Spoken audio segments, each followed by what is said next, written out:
P T I والوں کے لیے دبئی میں خطرہ ہے، اس لیے وہ وہاں جانے میں بہت ہی احتیاط کریں۔ اس کے علاوہ عمران خان صاحب مذاکرات کے لیے مان گئے ہیں، تو ان کے یو ٹرن کے پیچھے آخر راز کیا ہے؟ اور ایم کیم پاکستان بہت ہی غصے میں ہے، اس کی وجہ کیا ہے؟ اس حوالے سے بھی لوگ میں بات کریں گے۔ جی السلام علیکم، میرا نام خرم فہد ہے۔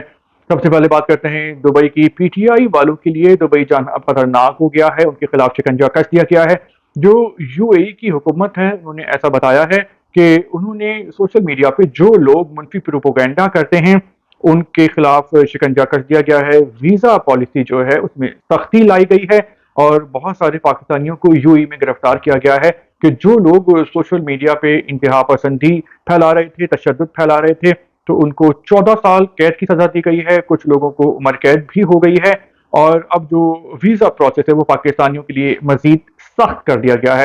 اور چونکہ ہم جانتے ہیں کہ social media per P T I والوں کا راج ہے، اور پی ٹی آئی والے جو ہیں وہ اپنی کسی بھی مخالف پر ناک میں دم کر کے رکھ دیتے ہیں، اتنی پاور ہے پی ٹی آئی والوں کی سوشل میڈیا پہ۔ تو پی ٹی آئی والوں کو یو اے ای میں زیادہ خطرہ ہے،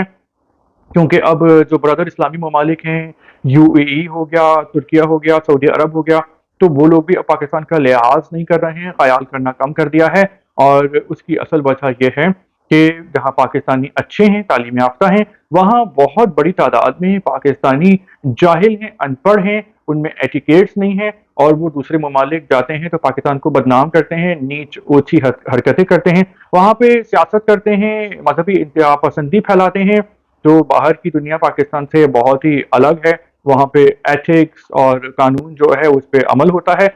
تو اس وجہ سے جو ہے وہ اب جو بھی ویزا مانگے گا یو اے ای کا، تو اس کا سوشل میڈیا چیک کیا جائے گا، اور اگر وہ کسی بھی پارٹی کی محبت میں حد سے زیادہ گرفتار ہے تو اس کا ویزا ریجیکٹ کر دیا جائے گا۔ اور یہ یو اے ای کا ظلم نہیں ہے، بلکہ پاکستانیوں کی اپنی حرکتیں ہیں، جس کی وجہ سے پاکستان کا امیج پاکستانیوں نے بدنام کر دیا ہے اپنی جہالت کی وجہ سے۔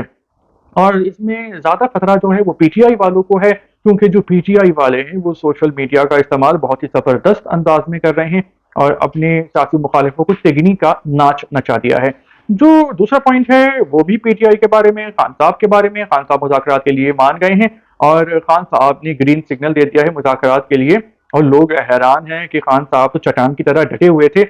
تو آخر وہ مذاکرات کے لیے کیسے مان گئے ہیں؟ اس کے پیچھے راز کیا ہے؟ تو دیکھیں اس کے پیچھے نا دو راز ہیں، دو وجوہات ہیں، سالڈ ریزن ہیں۔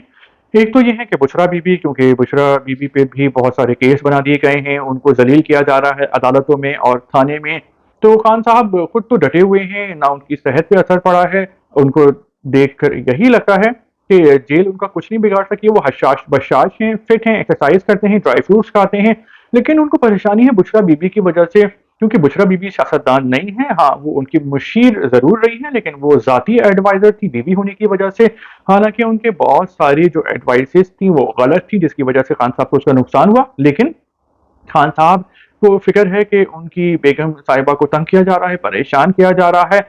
اور انہوں نے دیکھ لیا ہے کہ یہ سلسلہ لمبا چلے گا، تو مذاکرات کرنے کا جو ایک مذاکرات کے لیے تیار ہونے کی ایک وجہ بشرا بی بی ہیں، اور دوسری وجہ یہ ہے کہ کریک ڈاؤن کیا گیا ہے پی ٹی آئی کے سوشل میڈیا سیل پہ، اور بہت ساری چیزیں جو ہیں وہ ان کے ہاتھ لگ گئی ہیں کہ یہ سوشل میڈیا کو کس طرح استعمال کرتے تھے، اور جو خان صاحب کے جو چاہنے والے ہیں وہ ان کی محبت میں بعض اوقات انہوں نے حد بھی کراس کی ہیں سوشل میڈیا پہ، انتہا پسندی کی، گالم گلوچ کی ہے، جو کہ قانونی طور پر صحیح نہیں ہے۔ تو سوشل میڈیا جو ہے اس کی وجہ سے بھی یہ لوگ اب تھوڑے سے انڈر پریشر آ گئے ہیں، کیونکہ جو چھاپا مارا گیا تھا دفتر میں پی ٹی آئی کے، تو وہاں سے بہت ساری جو چیزیں ہیں وہ قبضے میں لے لی گئی تھی، تو ریکارڈ ان کے پاس آ گیا ہے۔ اور ویسے صحیح خان صاحب کو مذاکرات کرنے چاہیے، اور پاکستان کے لیے جو ہیں وہ تھوڑا سا ٹھنڈا ہونا چاہیے، مصالحت کرنی چاہیے، مفاہمت کرنی چاہیے، اور ان سارے سیاستدانوں کو، اسٹیبلشمنٹ کو توجہ رکھنی چاہیے تعلیم پہ، پاکستانیوں کو اسکل دینے میں، فراہم کرنے میں، اور معیشت کو بہتر کرنے میں۔ اپنی جو ذاتی لڑائیاں ہیں نا اس میں عوام کو انوالو نہیں کرنا چاہیے۔ جو تیسرا پوائنٹ ہے وہ ایم کیم پاکستان کے بارے میں ہے۔ ایران میں تھے اسماعیل ہانیہ صاحب، میزائل داغا اسرائیل نے ان کو شہید کر دیا، پوری دنیا میں سوگ منایا جا رہا ہے، غم و غصے کا اظہار کیا جا رہا ہے، کیونکہ فلسطینیوں پہ ظلم کر رہا ہے اسرائیل، یہ بات پوری دنیا جانتی ہے، اس میں کوئی شک نہیں ہے۔ تو ایم کیم پاکستان نے شدید رنج، غم اور غصے کا اظہار کیا ہے۔ اچھی بات ہے کہ انہوں نے اپنی یکجہتی کا اظہار کیا ہے، لیکن آپ پاکستان میں ہیں اور آپ حکومت میں بھی ہوتے ہیں ایم کیم،